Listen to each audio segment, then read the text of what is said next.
Salut tout le monde, bienvenue sur ma chaîne Wanderlust Beauty. Je suis ravie de vous retrouver à travers cette chaîne, à travers mon blog également que je viens juste de créer pour pouvoir vous partager mes passions, le voyage, la beauté, etc. Je suis vraiment ravie. Donc en fait on va commencer cette vidéo par un Wanderlust Ask que j'ai pu voir sur la chaîne d'Hélène, mon blog de filles, et que je trouvais ça génial vraiment de poser des questions et de répondre pour pouvoir vous aider, pour pouvoir vous aiguiller si jamais vous avez envie de voyager, etc. Et comme en fait Wanderlust ça fait partie de moi, ça me correspond tout à fait, ça veut dire envie de voyager, et ben j'ai trouvé que c'était une introduction parfaite pour cette chaîne. Donc j'ai quelques petites questions sur mon téléphone. Il y en a 10. Moi j'en ai rajouté quelques-unes parce que je trouvais qu'elles étaient intéressantes et pour vous donner un petit peu des informations sur ça. Donc voilà, donc on va commencer. Alors déjà, la première question, donc quel est le tampon le plus précieux de ton passeport? Alors, on va dire que mon tampon le plus précieux, c'est le tout premier. Voilà, celui-là. Voilà, celui-là. Celui du Canada, que j'ai eu en tout premier en fait. C'est la première fois que j'utilisais ce passeport-là. Donc en 2009 lors d'un stage que j'avais fait à Montréal.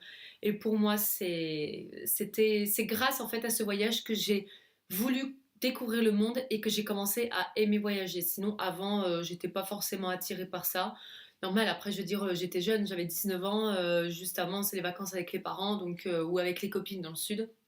Mais c'est vraiment ce voyage-là, cette expérience-là qui m'a donné envie de voyager, découvrir le monde.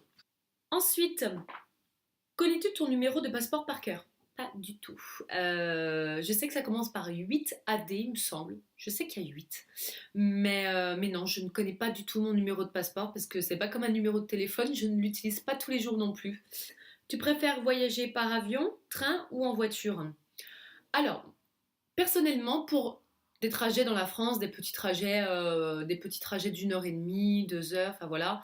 Moi, j'adore le covoiturage. Je trouve que c'est un moyen de rencontrer des gens, de discuter, de faire passer le temps de trajet beaucoup plus rapidement.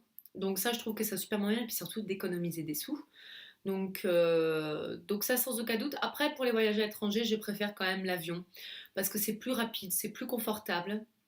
Et même s'il y a le temps d'attente, après, il n'y a aucun souci. Moi, je préfère attendre dans un aéroport. Pas 2 heures à l'avance, ça ne sert à rien, je vous le dis. Un voyage, même à l'étranger, ça ne sert à rien de venir 2 heures en avance. Venez à 1 heure et demie, 1 heure et quart, quoi. Sincèrement, sinon, c'est complètement une perte de temps. Donc, pour moi, ça serait l'avion, quand même. Tes 3 objets de voyage indispensables. Alors moi déjà c'est mon portable. Non pas pour téléphoner ou envoyer des SMS à mes amis, à ma famille, etc. Parce que pour moi les vacances c'est les vacances. Euh, mais pour poster des choses déjà sur internet, etc. Des photos. Et c'est surtout que c'est mon appareil photo de voyage. Je veux dire, on y met dans la poche, même si on a une perche selfie et qui nous permet de faire des très belles photos de nous avec un paysage derrière et tout, au moins ça ne prend pas de place. Et je veux dire, maintenant, de nos jours, il y a des téléphones qui ont des pixels de très bonne qualité, qui donnent de très très belles images. Donc voilà. Et puis en plus, avec Instagram ou même Facebook, on a des filtres qui permettent d'améliorer les qualités d'éclairage de photos. Donc, euh, donc voilà, c'est mon appareil photo de voyage. Ensuite, deuxième chose, ma trousse à maquillage, parce que bah voilà, je vais faire ma fille un petit peu princesse, mais c'est même pas question de ça, c'est juste que voilà, je me sens bien quand je me nettoie le visage, quand je me lave le visage, quand je me maquille, juste une base. Je vais pas mettre de base à paupières, je ne vais pas mettre du rouge à lèvres tous les jours non plus, du mauve à lèvres oui, parce que j'ai les lèvres très sèches, mais voilà, je vais pas mettre du mascara tous les jours, mais au moins avoir une base de teint pour avoir une belle peau en fait tout simplement donc voilà ça serait ma trousse à maquillage pour la deuxième chose et ensuite pour la troisième ça serait mon guide de voyage quand même parce que je suis quelqu'un d'ailleurs il y a une question qui arrive juste après concernant ça mais je suis quelqu'un qui organise ses vacances que ce soit en road trip ou en repos vraiment farniente où je ne fais rien. Mais je suis quelqu'un qui organise. Vous pouvez demander à mes copines et tout. Elles disent tout le temps vas-y Nora, Occupe-toi de l'organisation, on te fait confiance. Donc ouais, ça serait mon guide de voyage. Ensuite, auberge de jeunesse ou hôtel? Auberge de jeunesse sans hésiter. Pourquoi? Parce que tout simplement, les auberges de jeunesse, c'est pas cher. Ça permet de rencontrer du monde. Et c'est l'ambiance, quoi. Après, tout dépend des auberges de jeunesse, hein, je vous le cache pas, il y en a qui sont pas forcément bien. Après, il suffit juste d'aller sur des sites de comparateurs ou de réservation comme Booking.com ou Hostelworld. Et puis, bah, vous regardez les commentaires, vous regardez les notes qu'ils mettent. Et puis la situation géographique aussi, c'est vachement important parce qu'il y a des auberges de jeunesse qui ont l'air magnifiques, etc., qui ont des super commentaires, mais c'est à une demi-heure à pied, quoi, du centre-ville. Donc voilà, il suffit juste que vous regardiez ces critères-là et vous allez trouver l'auberge de jeunesse qui vous correspond le plus. Alors moi, je privilégie le dortoir femmes, pas le dortoir mixte parce que c'est vrai que dormir entre filles et garçons, c'est pas forcément très facile, surtout si vous êtes quelqu'un de pudique, etc. Voilà, et puis surtout aussi, il y a des moments, oh les gars, ils rentrent à 3 heures du matin complètement torchés en sortant d'un pub, etc. Alors que toi, t'as qu'une envie, c'est de dormir parce que t'as marché de 8 heures à 20 heures et que tu n'en peux plus, t'es au bout de ta vie, t'as envie de passer une superbe nuit. Mais voilà, j'ai eu des bonnes expériences en dortoir mixte, j'ai eu des mauvaises expériences aussi, donc je vous conseille quand même de privilégier un dortoir féminin ou un dortoir masculin si vous êtes un garçon pour être plus tranquille. Tu retournes dans les pays déjà vus ou tu visites de nouveaux endroits? Alors moi, sans hésiter, c'est je visite de nouveaux endroits. Pourquoi? Parce que le monde est grand, le monde est beau, il y a des centaines de pays à découvrir. Pourquoi aller dans un pays que tu as déjà vu? Même si tu as eu un méga coup de cœur. Je veux dire, j'ai eu un gros coup de cœur pour l'Australie. J'ai fait un road trip de 6 mois, mais juste extraordinaire. J'ai vu des choses que je ne verrai plus jamais dans ma vie. Mais voilà, c'est fait, c'est vu. Je, j'ai envie de partir ailleurs, découvrir de nouvelles choses où il y a d'autres paysages tout autant sublimes, tout autant vastes, etc. Donc voilà, il y a plusieurs pays que j'ai refait une deuxième fois, mais parce que c'était en voyage entre copines, et puis après avec la famille, et puis etc. Mais il n'y a vraiment qu'un seul pays que j'ai fait plusieurs fois et que je continuerai à faire, c'est l'Italie. Parce que franchement, l'Italie, c'est un pays tellement merveilleux, c'est pas loin de la France, c'est pas très cher.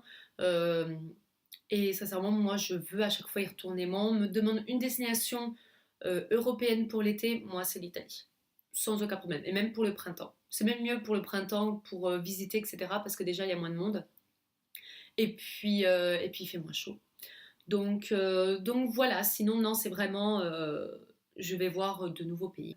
Est-ce que tu lis sur la destination ou est-ce que tu improvises? Donc, comme je l'ai dit juste avant, je n'improvise pas. Je lis tout sur ce qu'il y a sur la destination, tout ce qu'il y a à voir, les plus belles choses, même voir les restaurants parce que des fois on a envie de bien manger, on ne sait pas trop où est-ce qu'on va aller. Un petit conseil aussi, si jamais vous regardez pas voilà, les guides de voyage et que vous êtes dans un pays, que vous cherchez à bien manger, regardez s'ils ont l'autocollant sur les portes avec le logo TripAdvisor. Ensuite, ton site de voyage préféré. J'en ai pas spécialement, moi c'est plutôt guide de voyage en fait, donc c'est Lonely Planet, c'est un guide de voyage que j'utilise énormément parce que je le trouve complet, les adresses sont bien, ils sont très objectifs dans leur description et je le trouve beau, il y a des belles images, des belles photos dedans, donc voilà. Où recommanderais-tu à un ami de voyager, quel pays, quelle ville? Alors ça, il y a tellement, tellement de beaux pays, tellement... sincèrement, je crois que je peux pas répondre à cette question parce que le monde est tellement beau et tellement grand et ça dépend des goûts de chacun en fait. Euh, on va dire pour le road trip de sa vie, je dirais l'Australie parce que ça fait un peu cliché, mais voilà, c'est ça. Je veux dire, le pays, il est quand même aussi grand, même voire plus grand que le continent européen, quand même. Donc un seul pays avec tant de richesses, de différences culturelles, de différences au niveau des paysages, euh, de climat, d'ambiance, ouais, ça serait quand même l'Australie, je le conseille, sincèrement. Après, moi, je sais que je suis amoureuse du Canada. Je rêve d'y vivre. J'y suis allée 2 fois pour des stages à Montréal, hein, pas du côté anglophone, mais du côté francophone. Et comment dire, c'est un pays avec tellement de vie là-bas. C'est vraiment melting pot. Les gens sont d'une générosité. Je veux dire, les Québécois, pour eux, nous sommes leurs cousins en fait. Donc c'est tellement, ils sont tellement gentils avec nous, tellement, voilà, tellement serviables et puis il y a tellement de choses à faire au Québec. Il y a beaucoup de choses à voir. On va dans le nord à Tadoussac pour aller voir les baleines, aller dans une auberge de jeunesse où il y a que des bénévoles qui travaillent dedans. Euh, Enfin ouais, je sais pas, c'est un autre. Vraiment, je suis tombée en amour de. Ça, c'est ce qu'ils disent là-bas, tomber en amour de cette ville et je me vois pas vivre ailleurs pour l'instant, sincèrement, dans une autre ville à l'étranger. Tu pars demain, l'argent n'est pas un problème. Où vas-tu? C'est simple, l'Amérique. Que ce soit l'Amérique du Nord ou l'Amérique latine. Je commence par Seattle et je passe par Los Angeles, tout ce qui est San Francisco, etc. Le Grand Canyon, Las Vegas et tout. Et après, je passe par le Mexique, la Colombie et je te fais toute l'Amérique latine. Chili, Argentine, Brésil, Bolivie, Pérou, Venezuela, tout ce que tu veux, je te le fais. 9 mois de Seattle à Ushuaia. Voilà, c'est comme ça au moins c'est clair, c'est net, c'est réglé. La fille qui est pas exigeante, hein, qui voit très très grand. Elle aurait pu se dire non, moi j'ai envie d'aller aux Seychelles, sur une petite île et tout. Non, la fille elle veut faire un continent entier. Mais bon, c'est toute la beauté du voyage. C'est dans combien de pays as-tu voyagé? Alors sincèrement, je pense une quinzaine, en comptant l'Europe, l'Amérique, l'Afrique, l'Asie et l'Océanie. J'ai fait les 5 continents. Donc pas en entier bien sûr, hein, mais en tout, ouais, je pense une bonne quinzaine. Donc à 26 ans, c'est déjà pas mal, je vous l'accorde. Parce que aussi j'ai eu des opportunités qui ont fait que. Et il faut se donner ces opportunités-là. Vous avez envie de voyager, faites-le. Il n'y a rien qui vous empêche. Que ce soit pendant les études ou après les études ou pendant les vacances, il n'y a rien qui vous empêche. Juste le vouloir. Et tout n'est pas une question d'argent en fait. On peut très bien se débrouiller, il y a des petites astuces. Je pourrais vous faire une vidéo si jamais ça vous intéresse, des astuces pour payer les billets d'avion moins cher que d'habitude, tous les sites comparateurs, etc. Qu'est-ce qu'il vaut mieux faire? Ça, je peux vous faire les bons plans pour voyager pas cher, sans aucun souci. Donc si jamais vous voulez, n'hésitez pas à mettre un commentaire et à me le dire. Mon pire souvenir lors d'un voyage. Alors je crois que c'est d'avoir dormi dehors en Australie, parce qu'on n'avait pas trouvé d'auberge de jeunesse, rien du tout. On n'avait pas du tout prévu ça, et donc du coup on s'est retrouvé à la rue dehors, et la nuit en Australie il fait très froid. On croit qu'il fait chaud, mais non, en fait la nuit il fait très très froid. Et c'était à Melbourne, et donc du coup on a dormi sous des bancs dans un parc, enfin c'était juste horrible. Heureusement, il n'y avait pas que ma copine et moi, il y avait 5 copains en fait qu'on avait rencontrés là-bas qui ont été super gentils à nous passer leur duvet parce que nous on n'avait rien du tout. Eux ils se sont gelés et pour que nous on ait chaud. Mais en plus on sortait d'une soirée la veille, on avait dormi genre 2 heures.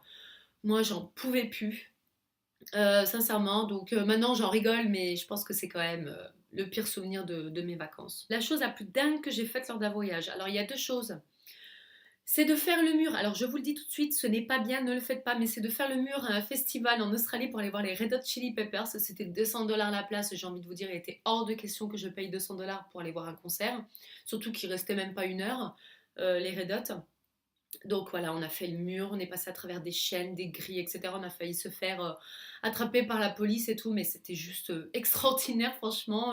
Avec l'adrénaline, la peur et tout, c'était une des expériences les plus dingues que j'ai pu faire en voyage.